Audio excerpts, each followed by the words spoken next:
Ancient Greece, celebrated for its seminal contributions to democracy, philosophy, and the arts, also harbored a grim facet of civilization: slavery. Integral to its society and economy, the existence and treatment of slaves often contradict the ideals of democracy and civic virtues glorified by this culture. While the well-known city-states of Athens and Sparta showcased formidable military and intellectual prowess, they also participated in the widespread practice of enslavement, particularly of those captured in the numerous wars. The life of a slave in Greece varied drastically. Some served as rowers in the mighty trireme fleets, enduring brutal conditions while chained to their oars. Others, captured for their intellectual prowess, were paradoxically valued as educators and private tutors for the elite, wielding influence yet remaining bound in servitude.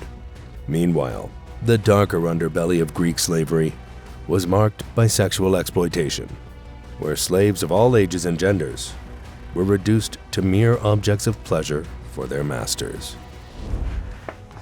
Slaves to fulfill every need. Dozens of Greek city-states dotted the ancient landscape, but Athens and Sparta stood out as the most renowned.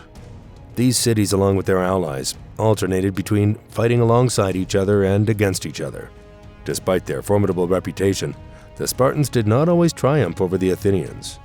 Their ultimate victory in the Peloponnesian War from 431 to 404 BCE eventually left both city-states so depleted they fell easy prey to the rising power of Macedonia under Philip II, the father of Alexander the Great. Contemporary accounts, many penned by Athenian writers, often depicted the Spartans as a harsh warrior race, envious of Athens' cultural and intellectual achievements. This bias reflects the contrasting characters of these two prominent city-states. Today, when people think of ancient Greece, Athens typically comes to mind first. Known as the cradle of democracy and learning, Athens laid down the early foundations of many modern concepts. However, Athens was far from perfect. Its democracy, progressive for its time, excluded a large portion of the population, including women, males under 18, men whose parents were not Athenian citizens, free foreigners such as merchants, and those unfit for military service. At the lowest rung of society were the slaves.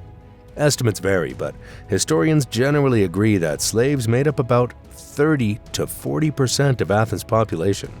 Like the rowing slaves mentioned earlier, most endured harsh conditions, contributing to widespread dissatisfaction and resentment. This discontent echoed the tensions in ancient Rome, where slaves were constantly watched for signs of rebellion. Notably, Spartacus, the leader of the most famous Roman slave revolt, was Greek, hailing from Thrace in the northeastern part of the country. In Greece, as in Rome, rebellion was met with severe punishment, or death. Greeks did not employ crucifixion in the manner commonly known. Instead, they used a method historians term bloodless crucifixion, which involved shackling the condemned to a board and strangling them with a gradually tightened collar. Exposure to the elements also claimed many lives. Rebellion was the gravest crime a slave could commit, but slaves could also be punished for lesser infractions, such as disobedience, slowness, insolence, or breaking other imposed rules, often through whipping. Despite their enlightened reputation, it would be naive to think that some Athenians, and indeed some Greeks in general, did not relish the absolute power they wielded over others. Galley slaves. You may have heard of biremes and triremes from movies and documentaries. These terms actually come from Latin, whereas in Greek these ships were known as dires and trires, meaning 2 or 3 banks of oars. These were the formidable warships of ancient Greece and Rome, and there were even larger versions called quadriremes and quinqueremes, featuring 4 and 5 banks of oars respectively. The primary offensive tool of these warships was the ram, fixed to the prow of the ship, designed to breach the hulls of enemy ships below the waterline. These ships were also equipped with archers and soldiers wielding various weapons for ranged attacks or to board enemy vessels when ramming alone was insufficient to disable them. If ships became entangled via grappling hooks, fierce close-quarters combat ensued. Although biremes and triremes had sails, These were square and did not offer the maneuverability needed for the intricate tactics of naval warfare, where ships often operated in close, coordinated formations.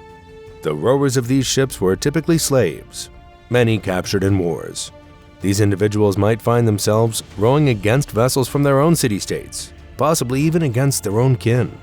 The brutal reality of naval combat meant that if ships were locked together, these slaves were chained to their oars, mere inches away from the violent battles fought around them.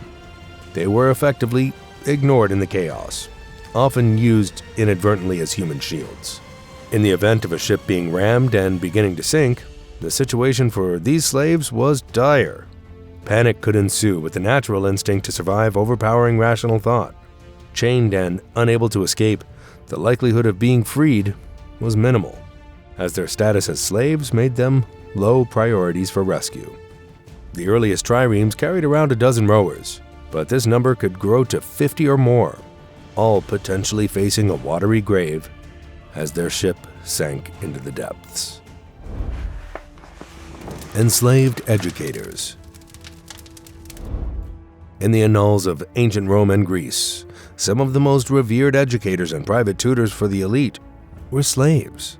In Rome, possessing an educated Greek slave as a tutor for your children or yourself was a significant status symbol, a trend that was equally prevalent in Greece.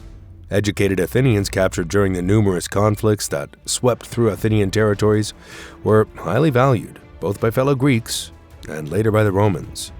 These slaves often served as private tutors and teachers, both in public settings and within private households. Despite enjoying a more privileged existence than many other slaves in ancient Greece, they remained vulnerable to being sold without warning and were subject to various forms of mistreatment by their owners. However, similar to actors, musicians, and poets of the era, exceptionally skilled and popular tutors could achieve a certain level of renown in Athens, which often reflected positively on their owners.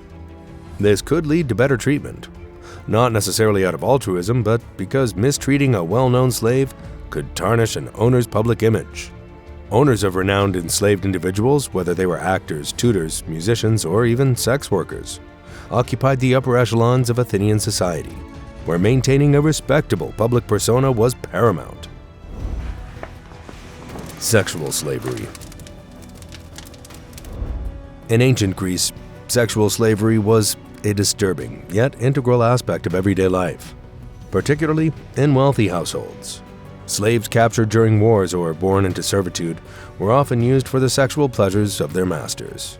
This practice was not limited by gender or age, with both male and female slaves being vulnerable to exploitation.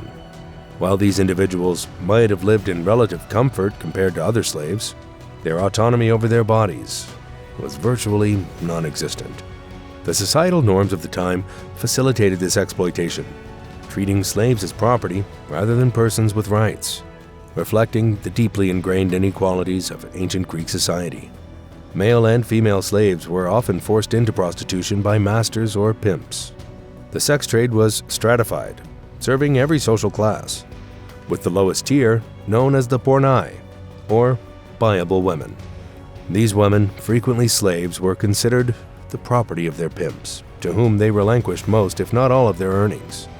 Typically serving the poorer working classes, the pornai's charges could be as low as 1 obol, a fraction of an average worker's daily wage, making them accessible to laborers like dock workers and artisans.